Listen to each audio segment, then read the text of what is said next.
Hello, hello, hello, and welcome to English Learning for Curious Minds by Leonardo English, the show where you can listen to fascinating stories and learn weird and wonderful things about the world at the same time as improving your English. I'm Alistair Budge, and today is the start of yet another 3-part mini-series, this time on the loose theme of power struggles in post-colonial Africa. In part 1, today's episode, we are going to learn about Mobutu Sese Seko, the man who ruled the Democratic Republic of Congo with an iron fist and a leopard-skin hat. In part 2, we are going to learn about the curious case of the man who went to Eton, the most exclusive private school in Britain, studying alongside princes and plutocrats, but was arrested on the charge of attempting a military coup in Equatorial Guinea. And in part 3, we are going to zoom in on Angola to understand how Chinese power and money have changed the rules of the game in post-colonial Africa. Okay then, let's get right into it and talk about Mobutu Sese Seko. There was a 1990 New York Times bestseller called A Natural History of the Senses, where the author went into detail about the reasons that tastes change over time. Why do children tend to dislike certain flavors but start to enjoy them as young adults? Why are our preferences at 45 often different from those at 25? In the case of today's protagonist, at the age of 25, his favorite drink and his only contribution to his wedding banquet was a single crate of beer. But at 45, his tastes had evolved. Any guest at one of his parties would be greeted with a flute of pink Laurent Perrier champagne. Now, this is probably not best explained by any scientific theory, but rather by the fact that at 25, he was a lowly army officer, and at 45, he was the undisputed leader of sub-Saharan Africa's largest country, and by some estimates, one of the wealthiest men in the world. This is the story of Joseph Désiré Mobutu, or Mobutu Sese Seko, as he would later be called. He was born in 1930 in Lizala, a small town in what was then the Belgian Congo. His mother was a hotel maid, and his father a cook working for a Belgian judge. His father died when he was only 8 years old, and his uncle and grandfather stepped up as sort of joint father figures. It wasn't a privileged upbringing by any means, but the young boy was clever, confident, and somewhat rebellious. He was known for all sorts of pranks, tricks on his Catholic school teachers, and with age, these turned from classroom jokes into more serious acts of disobedience. He even ran away from school on a boat, reportedly to go and meet a girl, and was found downriver several weeks later. As punishment for his misbehavior, he was kicked out of school and forced to join the Force Publique, the colonial army run by the Belgians, where he served for a few years before becoming a journalist. Now, before we move on, it's worth just reminding ourselves a little bit about the history of Congo at the time Mobutu was a young man. It was a Belgian colony, and of all the colonial regimes in Africa, it's hard to find one more extractive, oppressive, and brutal than the Belgians' colonization of the Congo. You might know this already. Perhaps you might remember some of this from episode 289 on King Leopold II. But if you don't, here's a brief reminder. The country was treated as a vast resource mine. Rubber, copper, uranium, diamonds, all extracted for Belgian profit, with practically zero consideration for the livelihood or well-being of any of the native people. The colonial administrators were fiendishly cruel, and the local population was kept in a state of dependency and fear. It was seriously grim, and an estimated 10 million Congolese people were killed directly and indirectly in the first 23 years of Belgian colonization alone. And as per most countries that were colonized, but even more so in the case of Congo, there had been practically no investment in local infrastructure, training of local people, or creation of laws or institutions. This meant that when independence came, as it inevitably did in 1960, Congo was desperately unprepared to govern itself.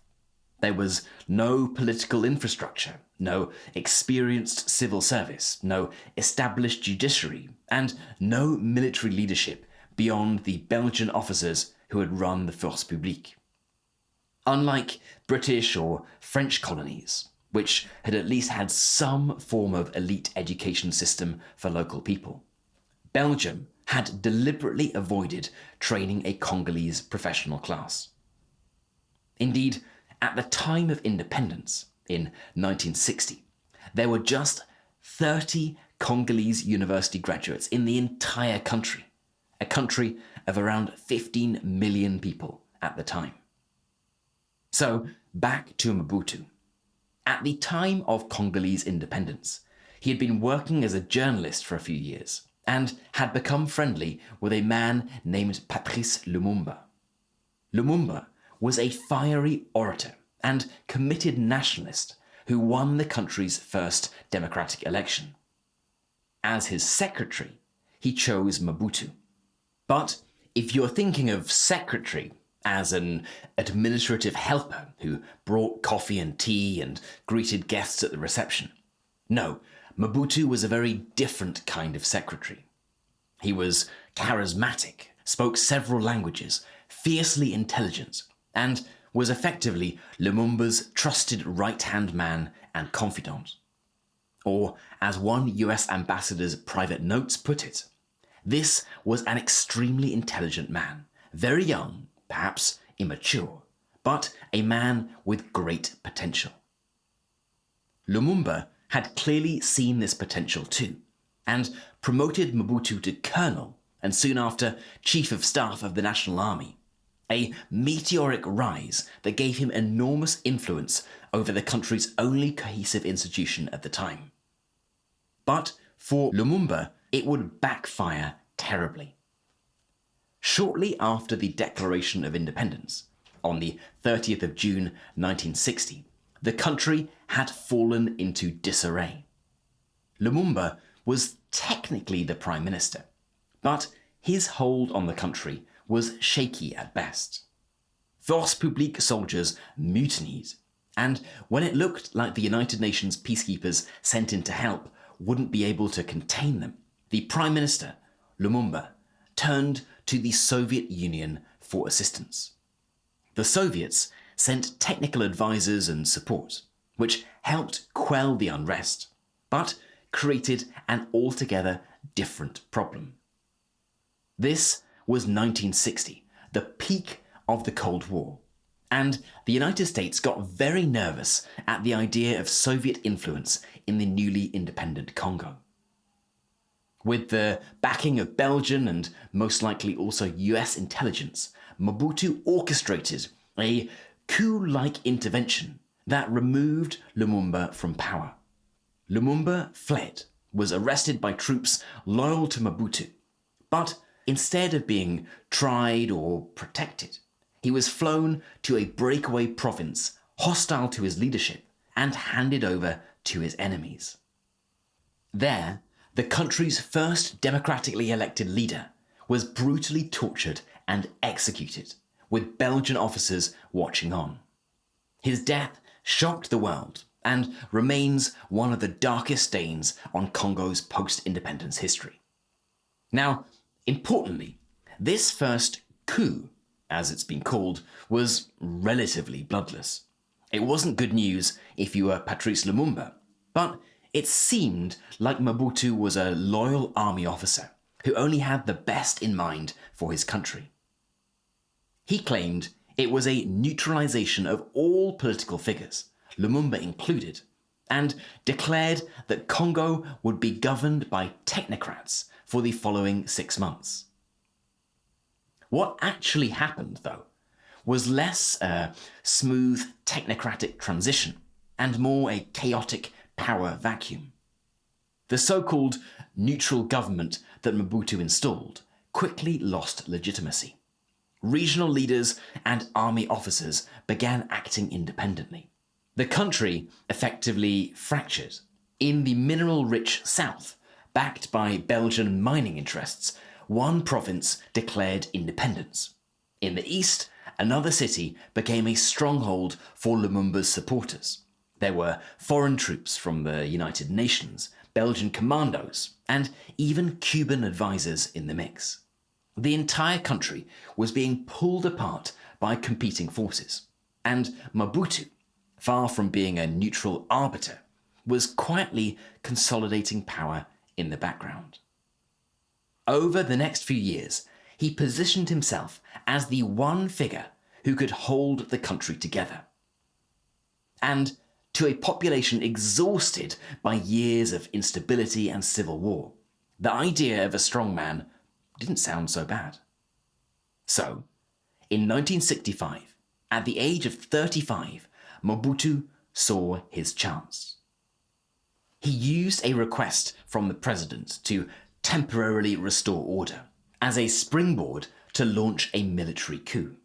He seized control of the country and, in a landmark speech, declared that Congo had been so damaged by politicians and bad actors in the 5 years since independence that it would take at least another 5 years to get things back on track. So, he dissolved parliament, banned all political parties, and declared that for the next 5 years there would only be one voice in the Congo, his. This was 1965, and for the next 32 years he would rule the country through a mixture of carrot, stick, and cult of personality.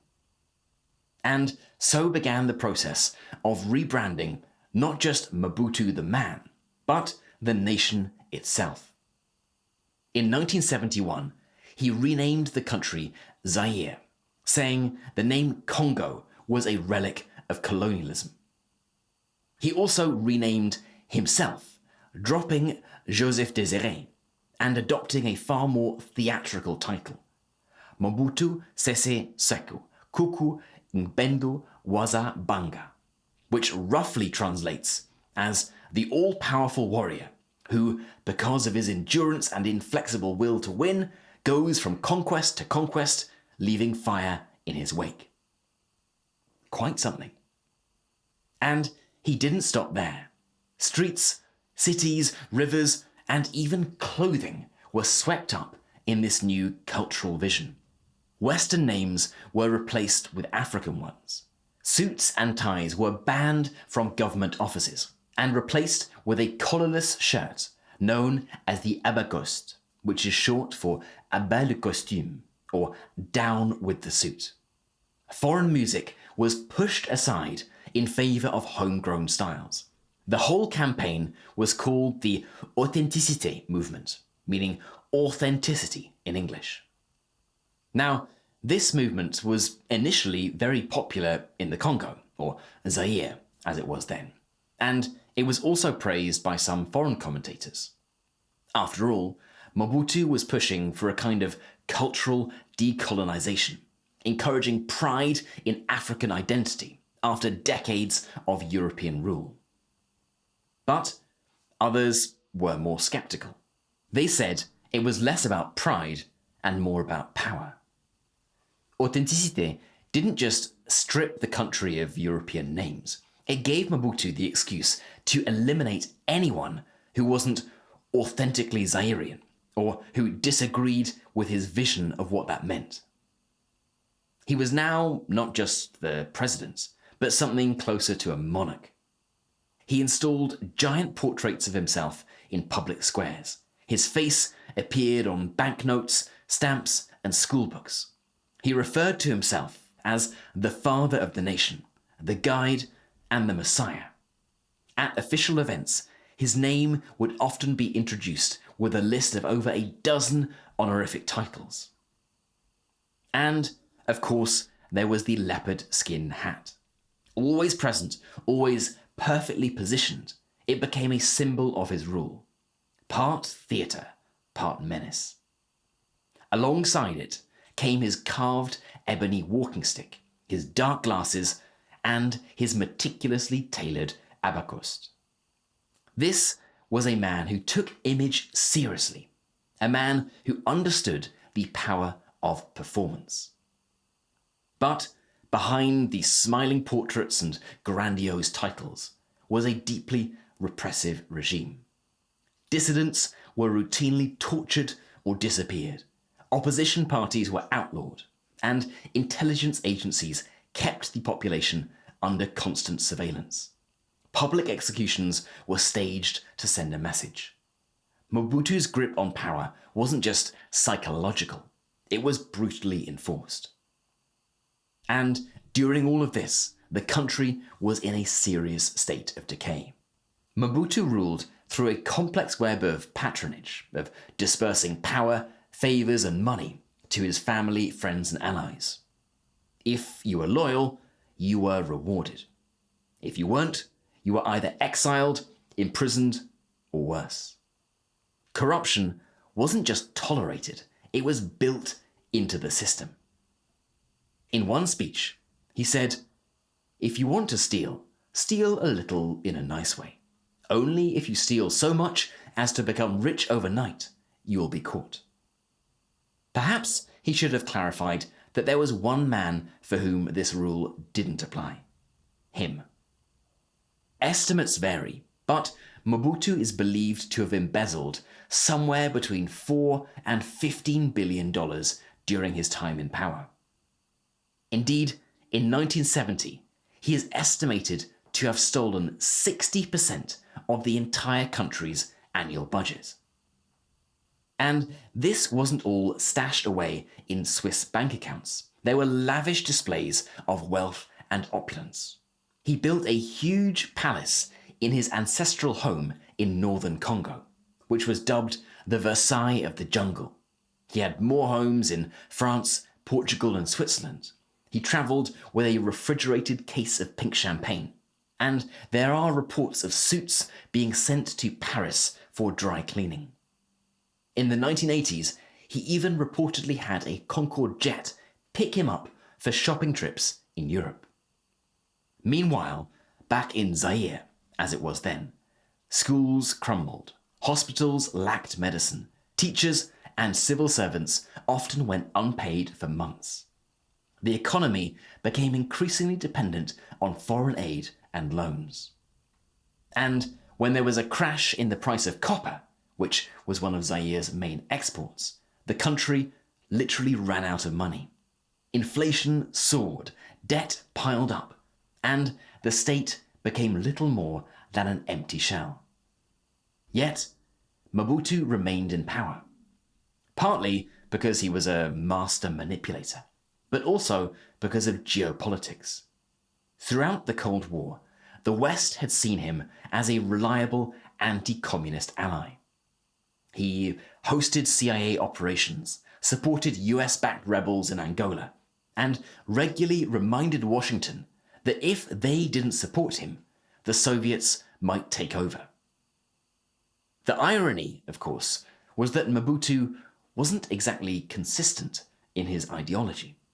He had been outspoken in his admiration for Mao Zedong and had flirted with ideas from the Chinese Revolution. He condemned European decadence, all while sipping French champagne and collecting fine European art. He presented himself as the symbol of African pride, while secretly collaborating with Belgian intelligence to remove Lumumba, one of the continent's great anti-colonial leaders. It was hard to see what he stood for, apart from his personal enrichment, that was. And by the early 1990s, things were falling apart. The Cold War was over. And as there was no threat of the Soviet Union trying to push communist ideology in Africa, the West no longer needed Mobutu. The aid dried up. Western diplomats, who had once been his staunch allies, now publicly called for democratic reform. And inside the country, people were fed up. Civil servants hadn't been paid in months. University students were protesting. The army was unpaid and increasingly mutinous. Strikes, demonstrations, and riots became common. The myth of Mobutu's invincibility began to crumble, and with it, the carefully constructed image of the father of the nation. Pro-democracy movements were sweeping the continent. Mobutu, who was now aging and increasingly unwell, was forced to start promising reforms. He said there would be free elections, but they never came. In 1996, a rebellion sprung up across the country. Their armies swept through eastern Zaire with lightning speed, facing little resistance. Mobutu's once feared army barely fought back. Many soldiers simply deserted, while others joined the rebellion. In a matter of months, the rebels had captured vast swathes of the country. Their leader, a man named Laurent Désiré Kabila, promised an end to dictatorship, and as his forces advanced westward, city after city fell without a fight. Mobutu's control evaporated almost overnight. So he fled, first to his palace in the north of the country, the so-called Versailles of the jungle. But even there, he was not safe. He attempted to negotiate a peace deal, but no one was interested. The world had moved on. What's more, he was a very sick man and had been battling prostate cancer. He tried to negotiate with France for medical treatment, but they refused. No one wanted to be seen propping him up anymore. He boarded a plane and flew to Togo, then to Morocco, where he had property. He arrived in Rabat as a disgraced former leader, his entourage vastly reduced, his fortune frozen or looted. He died just a few months later, in September 1997, aged 66. There was no state funeral, no national mourning, just a quiet death in a foreign land, a dramatic fall for a man who had once styled himself as the embodiment of a nation. And yet, his legacy lives on. Not in statues or street names. Most of those were removed a long time ago. But in the structure of the state he left behind. A system of patronage, of centralized power, of wealth concentrated in the hands of a few. The Democratic Republic of Congo is one of the wealthiest countries in the world in terms of its natural resources, with huge deposits of copper, cobalt, gold, diamonds, and other precious metals.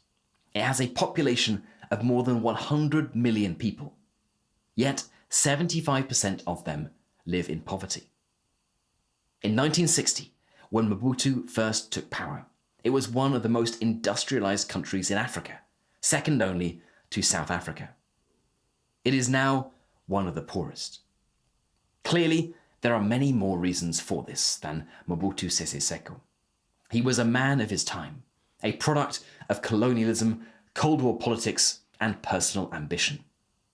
But his story is also a warning of what happens when power is unchecked, when image replaces substance, and when a country is ruled not for its people, but for the enrichment of a single man in a leopard-skin hat. Okay then, that is it for today's episode on Mobutu Sese Seko, or to give him his full title, the all-powerful warrior who, because of his endurance and inflexible will to win, goes from conquest to conquest, leaving fire in his wake. As a quick reminder, this is part 1 of a 3-part mini-series on the loose theme of power struggles in post-colonial Africa.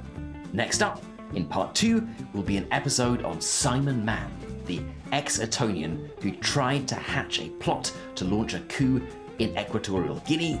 And in part 3, we will be talking about the Angolan model and the new economic model China is pioneering on the continent.